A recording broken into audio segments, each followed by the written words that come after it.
Okay, so you're looking at a house that has a failed septic, or you're a seller that has a failed septic in Massachusetts, and you're worried about what are you going to do with Title V. The answer is usually install a new septic if you can. But if you can't install a new septic, or you just don't want to for whatever reason, in certain circumstances, if you're the buyer, you don't want to install it ideally before you buy the house. Title V Massachusetts says that if you have an exchange of title between a buyer and a seller, between parties, unless it's family, if the system is not up to code, it needs to be brought up to code or fully replaced if it's failed for whatever reason, right? That needs to happen a certain period of time.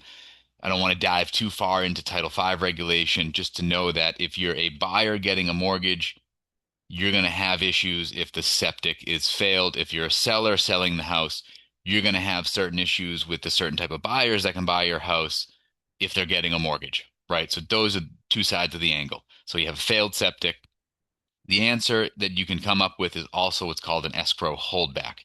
So that's where the lender creates an agreement that is between all parties, lender included, that we know that this system's failed. It's still functioning. It still has to be safe and functioning system. It can't be causing a health issue because we need to be okay with you moving into the property when you close. And then we are going to determine that you need to put together a certain list of documents for us to know total costs and that this is going to actually be installed. And here is that list. So that list is we need an engineered plan. So you got to go to an engineer locally and get a plan. Usually, if the seller is paying for the septic install, they'll pay for that as well. Town and Board of Health approval. So you go to the town with the plan and they approve it. You go to a meeting and they say, okay, great. Yes, you can put the septic in. You're good to go. And then we need a quote from a local installer who's certified in that town. Get that quote. Once you have engineering, approval from the town, and a quote, you really have enough to have the conversation with the lender to say, okay, this is why it failed. It's still safe. It's not backing up into the yard or into the house. We have a approved plan and we have a quote. Then we draft the agreement between all the parties, which is usually formatted in this way.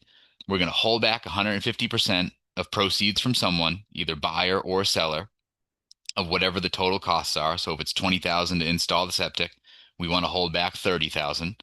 The holdback is happening after closing. So the buyer is going to buy the house, the seller is going to sell the house, and money is going to be pulled back from the transaction, held in a separate escrow account, so that now the installer of the septic can go to work. And then once they're done and they get what's called the certificate of compliance from the town saying, hey, you have a new septic, it's up to code now, you're good, then we'll pay the installer. And we held back the extra just in case there's extra costs. If it actually costs the 20,000 as determined up front in the quote, whoever funded the account, depending on how the agreement's written, will get back the extra, right? Sometimes if the buyer funds it, it can just go back to principal reduction of the mortgage, or it can go back to actual liquidity and they just get a check back. If the seller funded it from their proceeds of the sale, it goes back to the seller and they just get a check back. And then all parties are happy. There's a new septic installed. We're happy as the lender because we know that you're good to go. Now, the main thing is to figure out, does your lender approve these? We can do them with conventional financing, with some of our jumbo financing, as well as some of our government financing.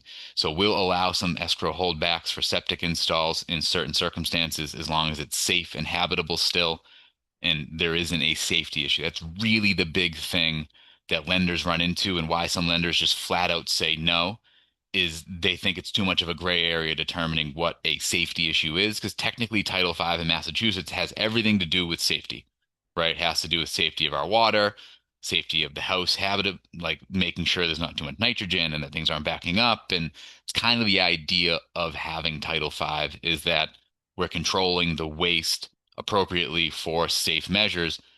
That's the gray area for lenders that they run into, is the regulation itself is all about safety, and we have a document saying that technically right now it's not passing safety measures.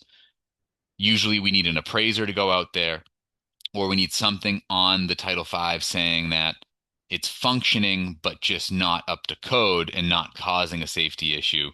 And then usually the appraiser also signs off saying, hey, I was at the property, the toilet's still flush, everything still works, there's not seepage in the yard, there's not nothing backing up, it's safe and good to go. So that's how an escrow holdback works for Title V in Massachusetts. If you have questions, reach out.